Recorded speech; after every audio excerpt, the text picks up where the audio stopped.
дугаар зүйлийн нэгд хэсэгт Монгол улсад хууль ёсоор оршин суугаа хүн бүр хууль шүүхийн өмнө эрх тэгш байна.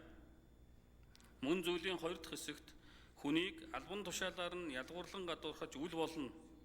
16 дугаар зүйлийн 9 дахь заалтад төрийн байгууллагад сонгогдох эрхтэй гэснийг тус зөрчсөн байна гэсэн Монгол Улсын үндсэн хуулийн цэцгийн дүгнэлтийг хүлээн зөвшөөрөх нь зүйтэй гэж үзэн үндсэн хуулийн цэцгийн 2025 оны 3 дугаар дүгнэлтийн тухай Улсын хурлын 2025 оны 32 дугаар тогтоолыг баталсан.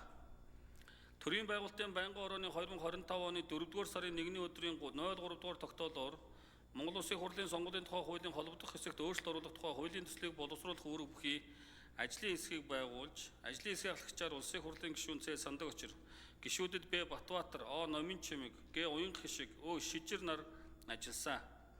Ажлын хэсэг Монгол Улсын хурлын сонгуулийн тухай хуулийн 41 дугаар зүйлийн 41-ийн 9 дахь хэсэг буюу Улсын хурлын гишүүн сонгуульд нэр дэвшгээр бол хийсэн ажлын тайлангаар нэр дэвшүүлэх ажиллагаа эхлэхээс өмнө тарааж болох бөгөөд үүнийг сонгуулийн сурталчилгааны материал тооцохгүй байх агуулгатай хэсгийг хүчингүй болсон тооцох.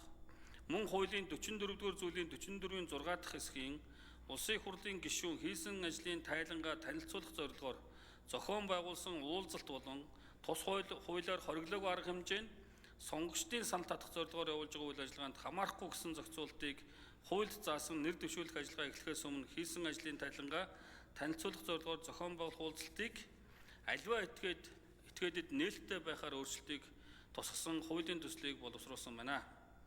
Мөн Монгол Улсын хурлын сонгуулийн тухай хуулийн 48 дугаар зүйлийн 48-ийн 1 дахь хэсэгт заасан ээлжид сонгуулийн жил эхэлснээр хойш санал авах өдрийг дуустал нөхөн ээлжид бус сонгуулийн тухайд сонгуул товлон зарласан шийдвэр гарснаас хойш санал авах өдрийг дуустал аливаа этгээд өөрөө болон бусдаар дамжуул сонгогчдын саналыг татах зорилгоор эд зүйл тараахыг хориглосон зохицуултад ажлын хэвлэмэл тайлан хамаарахаар байна гэж үзэж тус хуулийн 41 дугаар зүйлийн 41-ийн 9 дахь хэсгийг хүчингүй болгохоор төсөл тусгасан болно.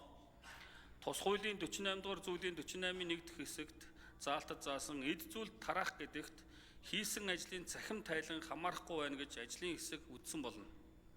Иймд Монгол Улсын хурлын сонгуулийн тухай хуульд өөрчлөлт оруулах тухай хуулийн төслийг Улсын хурлын чуулганы уралдааны дэгийн тухай хуулийн 84 дугаар зүйлийн 84-ийн 5 заасан журмын дагуу боловсруулж байнгын ороо 2025 оны 4 дугаар сарын 16-ны өдрийн хуралдаанаараа Монгол Улсын хурлын чуулганы уралдааны дэгийн тухай хуулийн 39 дугаар зүйлийн 39-ийн 10 дахь хэсэг заасны дагуу явууллаа.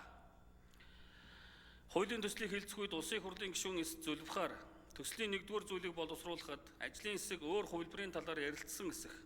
Төсөлд аливаа этгээд гэсэн өөрчлөлт оруулж байгаа нь өмнөх зохицуултаас өргөжүүлж сонгуулийн жил эхлснээс нэр дэвшүүлэх ажиллагаа эхлэх хүртэл зохион байгуулсан уулзалтыг агуулга хэлбэрийн хувьд хянаж чадахгүй байх эрсдэл үүсэх хэсэг талаар асуулт асууж хариулт авсан бөгөөд Улсын хурлын гишүүн Ж. Баярмаа ажлын хэсгээс боловсруулсан төсөлд аливаа этгээд хийсэн ажлын тайлангаа танилцуулах зорилгоор уулзалт хийх зохицуултыг нээлттэй байхаар тусгасан нь зүйтэй талаар санал хэлсэн болно. Байнгын орооны хуралдаанаар хуулийн төслийг хэлцэх үед Улсын хурлын гишүүдээс зарчмын зөрүүтэй санал гараагүй тул Улсын хурлын гишүүн Ц. Санддаг Очир Монгол Улсын хурлын чуулганы уралдааны дэгийн тухай хуулийн 39 дугаар зүйлийн 39-ийн 24 заасныг үндэслэн хуулийн төслийн анхны хэлцүүлгээс эцэслэн батлах үе шат руу шилжүүлэх гормын санал гаргасныг байнгын орооны хуралдаанд оролцсон гишүүдийн олонх дэмжсэн болно. Улсын хурл Монгол Улсын үндсэн хуулийн цэцгийн 2025 оны 3 дугаар дүгнэлтийг хүлээн зөвшөөрсөнтэй холбогдуулан боловсруулсан Монгол Улсын хурлын сонгуулийн тухай хуульд өөрчлөлт оруулах тухай хуулийн төсөл болон байнгын орооны санал дүгнэлтийг та бүхэнд тараасан болно. Улсын хурлын дарга эрхэм гишүүдээ Монгол Улсын үндсэн хуулийн цэцгийн 2025 оны 3 дугаар дүгнэлтийг Улсын хурл хүлээн зөвшөөрсөнтэй холбогдуулан төрийн байгуулалтын байнгын орооны боловсруулсан Монгол Улсын хурлын сонгуулийн тухай хуульд өөрчлөлт оруулах тухай хуулийн төслийг хэлэлцэн талаарх төрийн байгуулалтын байнгын орооны санал дүгнэлтийг хэлэлцэн шийдвэрлэхийг та бүхнээс хүсье. За баярлалаа. За ажлын хэсгийн гишүүнийг танилцуулъя. Дорд Сүрэнгийн Бат Эрдэнэ сонгуулийн